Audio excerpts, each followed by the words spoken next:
Et on va direction Moscou. Vladimir Poutine est en train de s'exprimer suite à un conseil de défense qu'il a tenu. À mener des opérations punitives militaires sur ces territoires.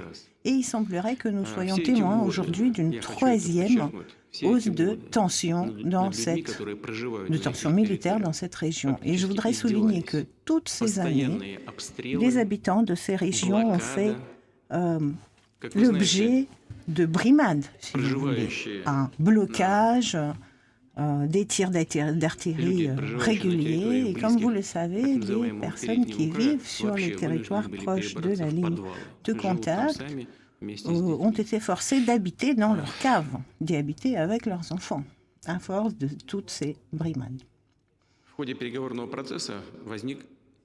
Depuis ce moment-là, il y a eu des négociations, des pourparlers, et il s'est formé, il s'est créé ce que nous appelons les déclarations de Minsk, qui était une tentative de parvenir à la paix. Mais tout ce qui se passe aujourd'hui nous démontre que le pouvoir de Kiev n'a pas l'intention de mettre en œuvre les accords de Minsk. Il a annoncé de manière répétée, à plusieurs reprises, à très haut niveau, au plus haut niveau de l'État, au niveau du ministre des Affaires étrangères, au niveau du Conseil de sécurité. Donc, il est clair pour chacun qu'il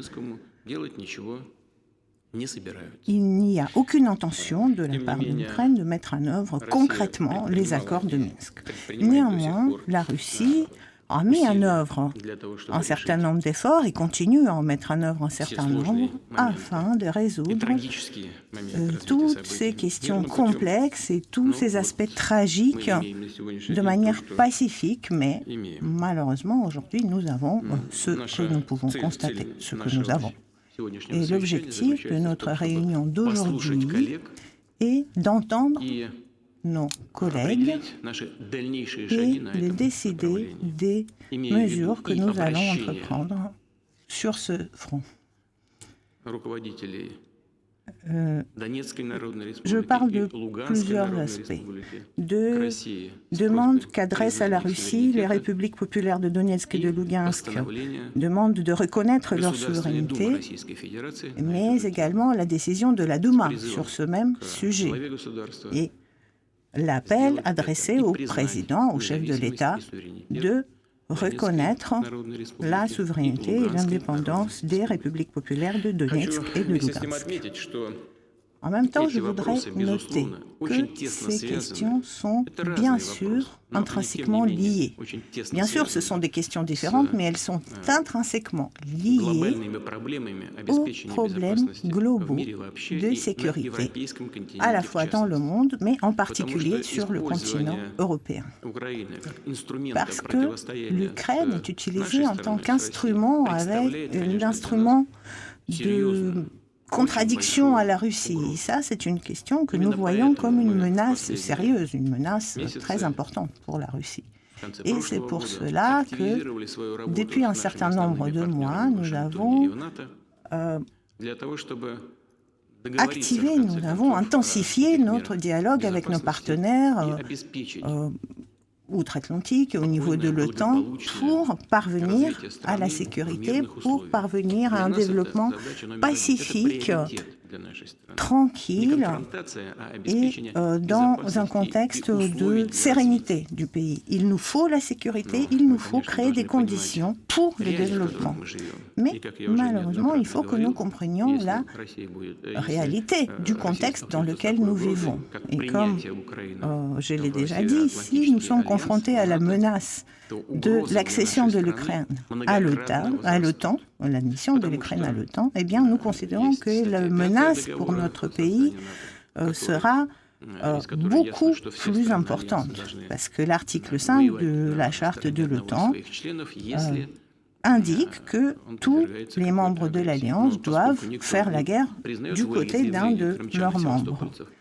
Et puisque personne ne considère que les demandes des habitants de la Crimée sont légitimes, eh bien, il existe toujours un risque que l'Ukraine tente de récupérer la Crimée par les moyens militaire.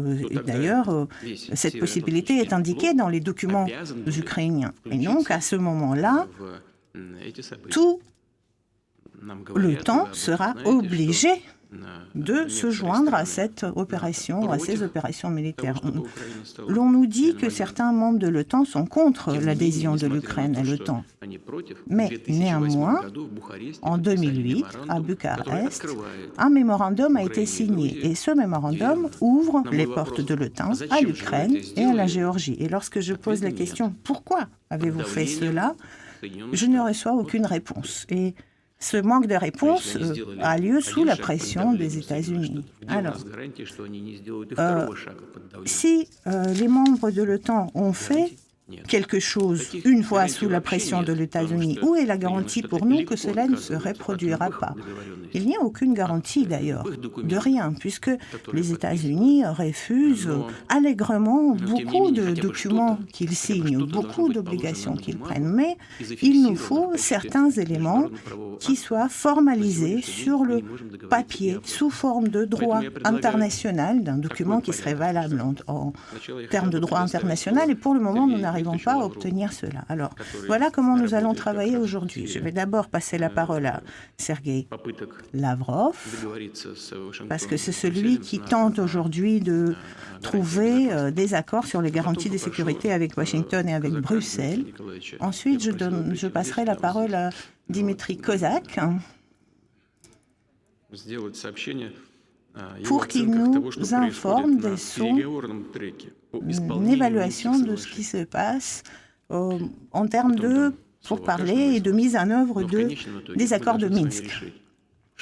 Chacun aura ensuite l'occasion de s'expliquer, mais ce qui nous appartient de faire aujourd'hui, c'est de décider quelle est la marche à suivre pour nous, compte tenu du contexte, compte tenu de la situation dans laquelle nous nous trouvons et comment nous évaluons le développement de cette situation. Monsieur le ministre, vous avez la parole. Monsieur le Président, chers collègues, comme je l'ai dit au Président il y a une semaine, nous avons préparé l'évaluation des propositions, des garanties de sécurité que nous avons reçues suite aux initiatives de la Russie datant de la fin de l'année dernière. La réaction de nos collègues occidentaux démontre qu'ils ne sont pas prêts à accepter les propositions qui sont cruciales pour nous, telles que le non-élargissement de l'OTAN vers l'Est. Alors, cette demande est réfutée compte tenu de la politique des portes ouvertes de l'OTAN et il n'y a aucune alternative dans les réponses, que ce soit des États-Unis, que ce soit de l'OTAN, pour résoudre cette question. Le principe de la sécurité indivisible pour tous, qui est crucial pour nous, les États-Unis essaient de le contourner, ce principe. Ils ignorent complètement la condition clé qui dit que personne, au moment du choix des alliances ou à d'autres moments, n'a le droit de renforcer sa propre sécurité aux dépens de la sécurité d'un autre. Et c'est pour cela qu'à la fin du mois de janvier, nous avons adressé à tous nos collègues de l'Europe occidentale, à la Suisse, à nos collègues américains, à l'Union européenne, nous avons envoyé une réponse avec notre analyse des documents, des instruments juridiques qui avaient été pris au niveau de l'OSCE et notre analyse des relations avec l'OTAN basée sur la déclaration Russie-OTAN de 1997 et l'initiative de Rome qui avait été validée par le Conseil OTAN-Russie. Alors, un autre aspect, ça concerne les relations avec l'OTAN et les documents de 1997 qui déclaraient que la Russie et l'OTAN n'étaient plus des adversaires, il s'agissait de construire un partenariat, y compris un partenariat stratégique. Et compte tenu de cela, nous avons proposé de revenir à la configuration des forces de l'Alliance qui avait lieu, qui existait en 1997. Cet argument a été réfuté, à même titre que le premier, et dans leur réponse, l'OTAN et les États-Unis nous ont appelés à arrêter l'occupation de la Crimée, à retirer nos troupes de la Géorgie, de l'Ukraine et de la Moldavie, du territoire de ces trois États. En ce qui concerne l'Ukraine, les accords de Minsk se sont encore une fois soulignés dans ces réponses, mais d'une manière tout à fait rhétorique, sans aucune intention d'obliger Kiev à respecter les dispositions de ce document qui est extrêmement important, bien évidemment. Alors, les réponses n'excluent pas la possibilité de déployer des armements aux frontières de la Russie, mais cela dit, les Américains ont proposé de réouvrir des négociations sur les missiles de longue et moyenne portée mais basés sur le sol.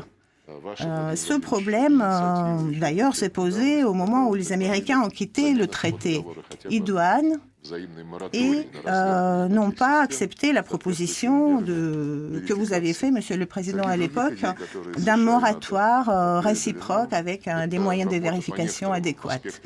Alors, les États-Unis nous ont fait d'autres propositions sur le travail en commun, sur la réduction des risques militaires, sur la transparence, la prédictabilité. Et ces propositions, ces suggestions des États-Unis sont très proches des suggestions que nous avons avancées vis-à-vis de nos partenaires américains et de nos partenaires de l'OTAN.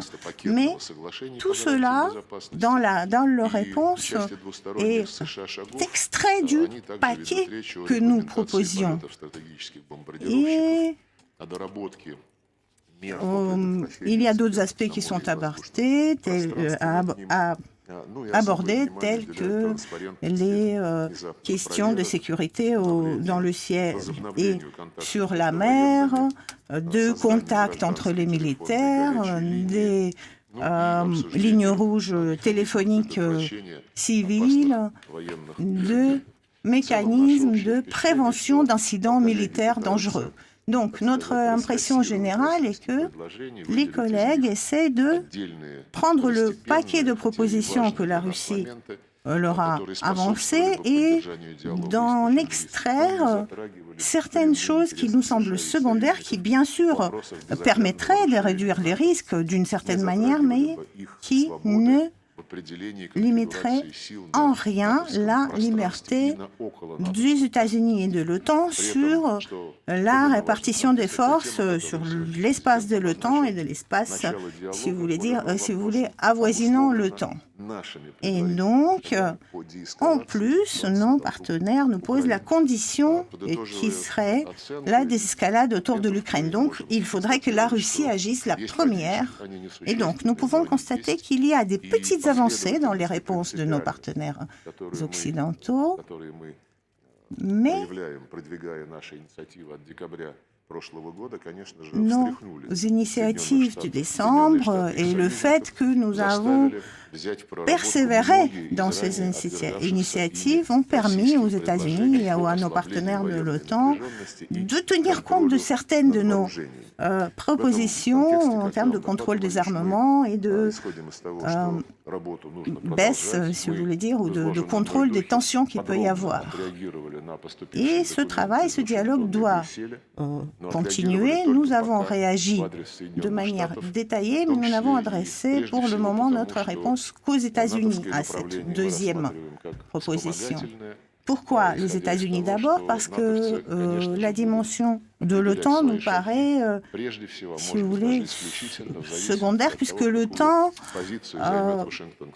ne déterminera son action finalement que par rapport à la position de Washington. Et d'ailleurs, la conférence de Munich sur la sécurité qui vient de s'achever a vu encore une fois tous les Occidentaux s'exprimer pour soutenir la position conjointe qui est donc basée sur la position américaine. Et donc c'est pour cela que nous avons tout d'abord adressé la réponse que vous avez validée, Monsieur le Président, à nos partenaires américains.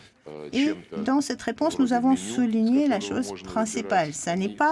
Notre proposition n'est pas une carte où l'on peut choisir que ce qui nous intéresse. Ça n'est pas non plus un ultimatum. Elle s'appuie sur quelque chose de tout à fait évident. La situation dans le monde ne peut se résoudre que de manière holistique, si vous voulez, que tenant compte de tous les aspects interdépendants. La situation en Ukraine dépend, comme vous l'avez dit, Monsieur le Président, des relations entre la Russie et l'Occident, avec en tête les États-Unis. Donc, nous avons souligné encore une fois que l'initiative de la Russie, celle de décembre, est un paquet et quelque chose qui représente un complexe de mesures. Et ce que nous cherchons dans le dialogue, que nous allons bien sûr poursuivre, c'est les réponses aux questions qui sont cruciales pour nous, c'est-à-dire que l'OTAN arrête son extension vers l'Est, qu'il limite sa présence sur le continent européen, surtout en Europe centrale et orientale, compte tenu des engagements pris au moment de premiers accords et premières déclarations entre la Russie et l'OTAN. Et notre premier appel, ou plutôt notre première exigence, c'est d'expliquer pourquoi ce document qui avait été signé et qui disait que personne n'allait renforcer sa sécurité aux dépens de la sécurité des autres, aujourd'hui, ce document signé au plus haut niveau est ignoré, tout simplement. Et nos collègues occidentaux refusent même d'expliquer ce qu'ils entendaient à l'époque lorsqu'ils signaient ce document et pourquoi aujourd'hui ils n'ont aucune intention de mettre en œuvre ces engagements qu'ils ont eux-mêmes pris. Sur votre demande, nous avons envoyé ces documents à Washington. Anthony Blinken m'a passé un coup de fil pour me signaler qu'ils ont pris connaissance de notre réponse et qu'il était prêt à une rencontre pour en discuter, pour exprimer la position des États-Unis et pour peut-être échanger et poser quelques questions. Vous avez donné un accord pour cette réunion qui se tiendra cette semaine, le 24 février, à Genève, et nous allons nous fonder sur les positions que vous défendez dans vos contacts avec vos collègues et que le ministère des Affaires étrangères va continuer de faire avancer. Alors, une seconde. Justement, j'en parle avec mes collègues et mon collègue américain, le président des États-Unis, m'a assuré que l'Ukraine n'allait pas faire partie de l'OTAN dès demain et que d'ailleurs il y avait une possibilité, une éventualité d'un moratoire, mais c'est parce que peut-être ils considèrent que l'Ukraine n'est pas prête aujourd'hui. Et ma réponse était la suivante, ça n'est pas quelque chose que vous cédez à la Russie, c'est votre liberté d'action puisque vous attendez que l'Ukraine soit prête pour finalement l'admettre à l'OTAN. Alors, je ne vois pas où est le rapprochement avec la position russe, puisque lorsque vous considérez qu'elle est prête, vous allez l'admettre. Finalement, ce moratoire, il est dans votre intérêt et pas dans le nôtre. Alors, j'ai également discuté avec le président français. Nous avons parlé jusqu'à 2 heures du matin, d'ailleurs, et il m'a dit que la position des Américains avait bougé. Quand je lui ai demandé en quoi avait-elle bougé, il n'a pas pu me donner des réponses. Donc, je pense qu'il faudrait d'abord qu'on comprenne quel est ce frémissement, ce changement de la position des États-Unis, puisque votre collègue, hier, au contraire, a dit publiquement qu'il n'y avait aucun changement sur les positions de principe concernant l'élargissement de l'OTAN et l'ouverture à d'autres pays, y compris l'Ukraine. Est-ce que je comprends ça bien? Monsieur le Président, malgré les documents secrets qui sont de plus en plus publiés dans les médias, y compris les médias occidentaux, les documents d'accord avec la Russie, d'accord entre les différents pays occidentaux, à l'époque, on le voit dans ce document, il n'y avait même pas l'intention des pays occidentaux de d'étendre le temps vers l'Est. Et pourtant, Monsieur Stoltenberg, aujourd'hui, réfute cela, réfute l'évidence même, les documents qui ont été publiés, les archives britanniques qui étaient déclassifiées. Et pourtant, il refuse d'affaiblir ne serait-ce qu'un tout petit peu cette politique des portes ouvertes. Alors que pourtant, vous avez expliqué à de nombreuses reprises que cette politique de portes ouvertes, ce n'est pas quelque chose qui existe. Il y a, dans le cadre de l'accord de Washington, une possibilité, dans le cas de l'unanimité de tous les membres de l'Alliance, de proposer à un pays de rejoindre cette alliance si ce pays correspond aux critères de l'Alliance. Et si sa présence au sein de l'Alliance augmente le niveau de sécurité de l'Alliance. Ce deuxième critère est ignoré par le temps depuis longtemps, ça nous le savons. Mais concernant ces nouvelles idées, ou peut-être ce changement de position des États-Unis et de leurs alliés, nous sommes d'accord avec la position que vous avez exprimée vis-à-vis de M. Macron et nous nous fondons là-dessus. Nous devons d'abord comprendre quel est ce changement. Les collègues français nous disent qu'ils comprennent quels sont ces éventuels changements ou ces éventuelles propositions de Washington. Et donc, j'ai prévu, en accord avec vous, un coup de téléphone avec le ministre des Affaires étrangères français et j'ai demandé aux collègues français, à son staff, de faire en sorte que nous puissions aborder cette question de ce changement éventuel de position des Américains et des éventuelles propositions qu'ils pourraient nous faire. Merci beaucoup. Je vais passer la parole à Dmitri Kozak. Je lui ai demandé de nous donner un aperçu de ce qui s'est passé en termes de mise en œuvre des accords de Minsk, si vous voulez dire troisième étape, troisième échelon, et ensuite d'autres membres du Conseil de sécurité de la Fédération de Russie auront l'occasion de s'exprimer pour expliquer quelle est la situation dans les républiques populaires de Donetsk et de Lugansk. Monsieur Kozak, vous avez la parole. Monsieur le Président, chers collègues, je ne souhaite pas vous fatiguer avec les détails de ces négociations extrêmement complexes sur la mise en œuvre des accords de Minsk. Vous pouvez parler un petit peu plus fort. Il est devenu évident aujourd'hui que ni l'Ukraine, ni ses alliés occidentaux ne sont pas intéressés par le Donbass. Ils font tout pour que ce conflit devienne un conflit gelé et pour qu'on puisse reprocher cette situation à la Russie. Ils ont déjà parvenu à implanter cette idée dans l'opinion publique occidentale et mondiale, que ce conflit autour du Donbass est un conflit russo-européen et que la responsabilité pour ce conflit repose sur les épaules de Russie. Et de la Russie. Et pourtant, cela nous coûte très cher. Nous envoyons de l'aide humanitaire, nous aidons ces territoires parce que nos citoyens ils sont en difficulté. Alors, aujourd'hui, au Donbass, il y a eu avant ce conflit, beaucoup de postes qui se sont créés. Le chômage baisse. Il y a plus de postes vacants que de chômeurs, 2 fois plus. L'activité prenait le chemin de la reprise. Ça allait plutôt bien et en accord avec les objectifs économiques poursuivis.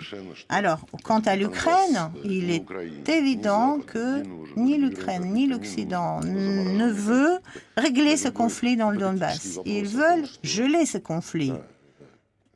Lorsque l'on pose une question, ne serait-ce qu'hypothétique, sur le Donbass et comment l'intégrer dans l'Ukraine, ils sont stupéfaits. Ils ne savent pas comment répondre à cette question, comment intégrer le Donbass. Ils ne savent. Ils baissent les yeux, ils ne répondent rien. En ce qui concerne le Donbass,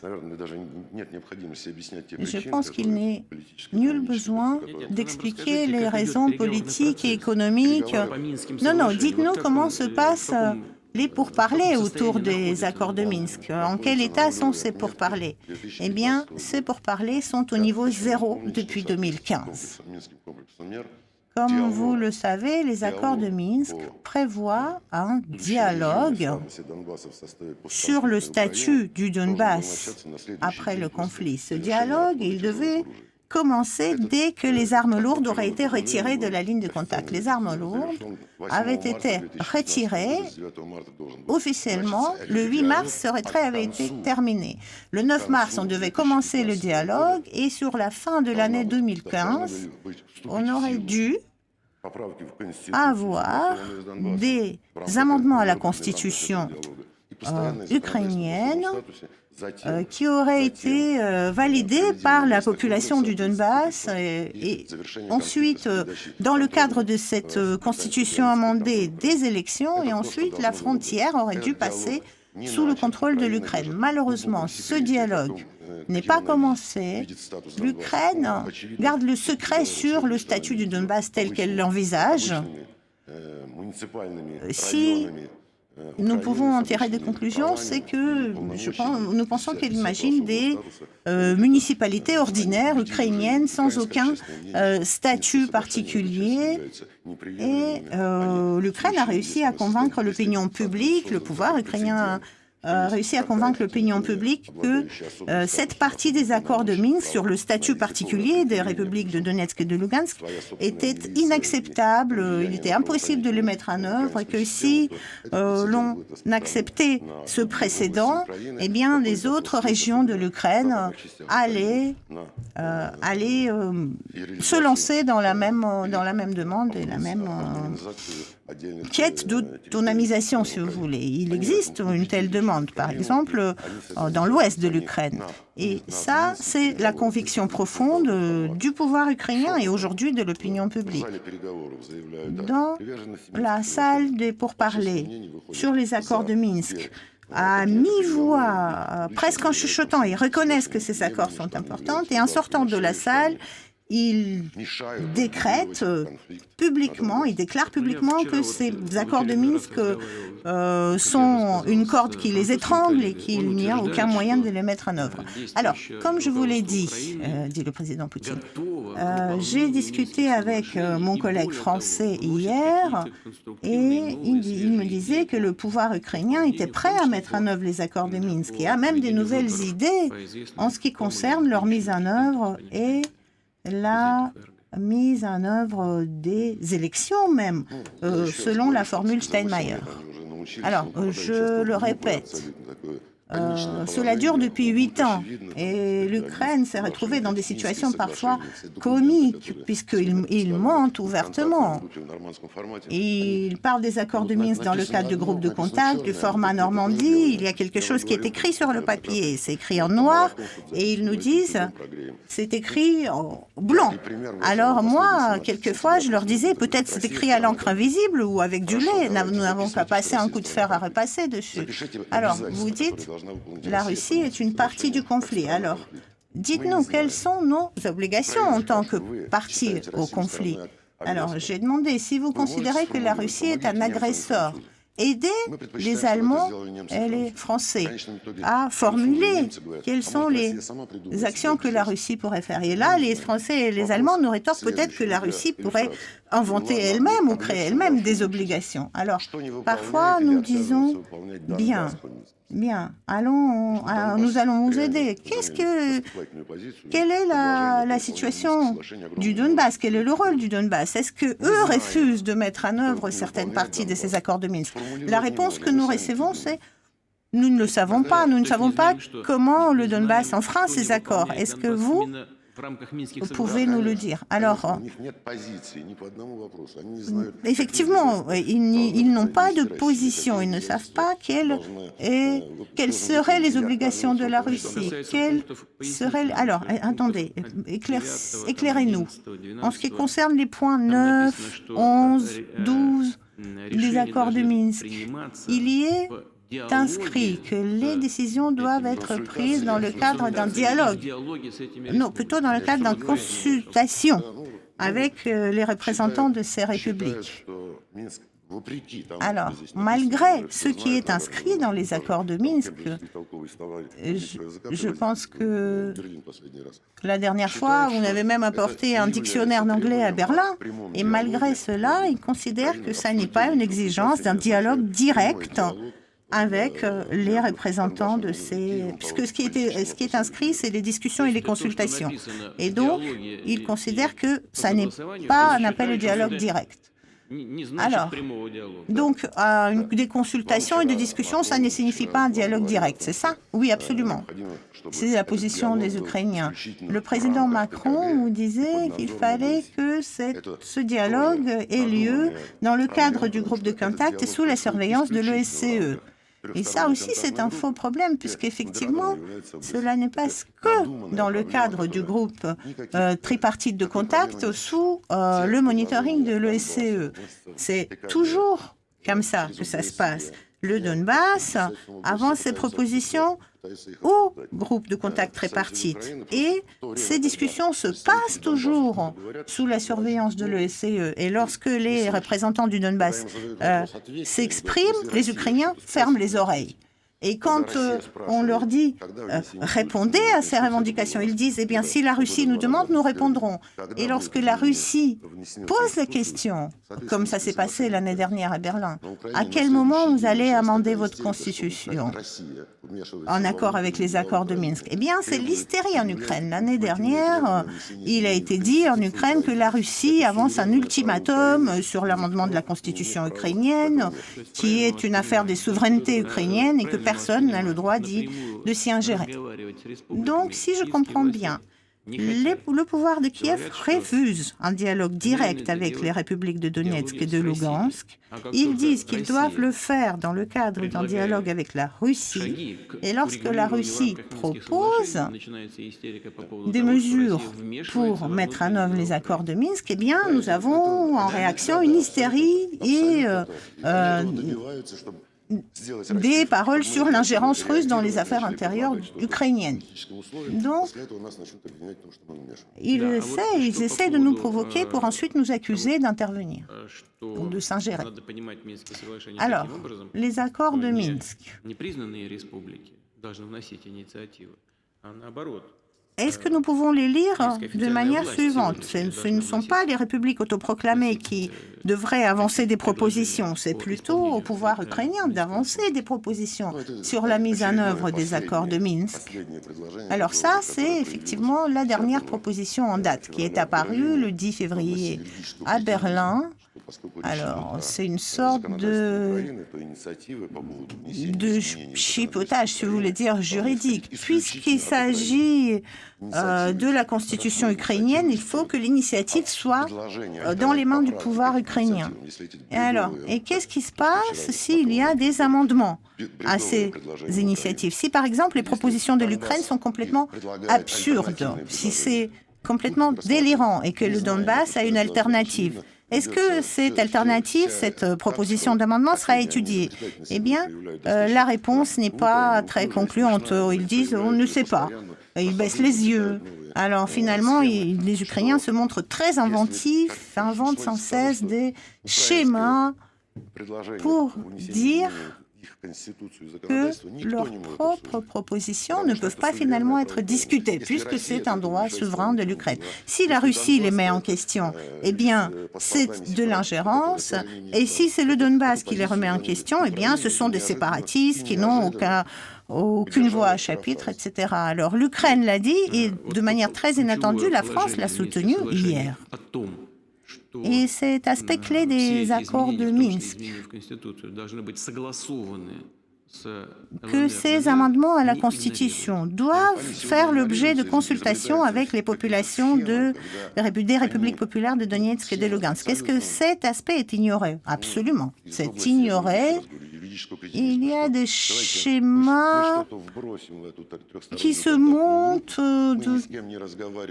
de juristes comme ça qui se ferment les oreilles, qui ne discutent avec personne, qui ne discutent pas avec le Donbass. Si la Russie propose quelque chose, eh bien, vous savez quelle sera la réaction.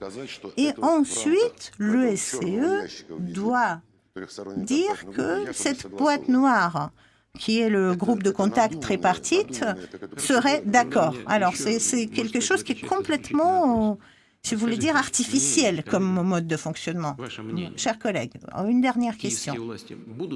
Quelle est votre opinion? Est-ce que le pouvoir de Kiev a l'intention de mettre en œuvre les accords de Minsk? Si les événements continuent tels qu'ils continuent maintenant, non, jamais. Il est clair qu'ils ne souhaitent pas faire revenir le Donbass au sein de l'Ukraine, ni dans le cadre des accords de Minsk, ni hors de ce cadre. Alors, je voulais répondre à la question. Est-ce que je peux dire encore quelques mots sur le Donbass? Est-ce que nous devons l'accepter au sein de la Russie ou pas? C'est un problème sérieux. Et alors, qu'est-ce que vous en pensez? Qu'est-ce que vous en dites? Alors peut-être pour le moment, nous allons nous limiter à ce qui vient d'être dit sur la mise en œuvre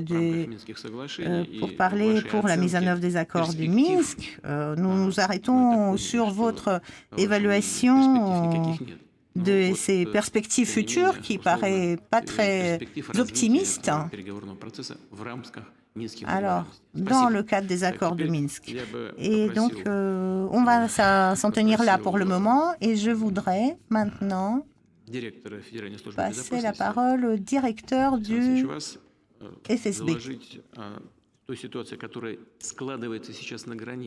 Présentez-nous, s'il vous plaît, informez-nous sur la situation qui a lieu sur la frontière, y compris comment les gardes frontières comptabilisent le nombre de réfugiés. Donc, je voudrais avoir un point d'information sur la situation à la frontière.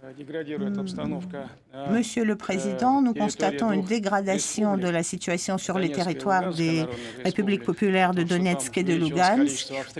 Il y a des tirs d'artillerie. Cela menace la vie des civils et compte tenu de cette situation, il y a un mouvement de réfugiés, un flux vers la frontière russe et selon les informations à l'heure de 9 h du matin ce matin, 68 000 civils.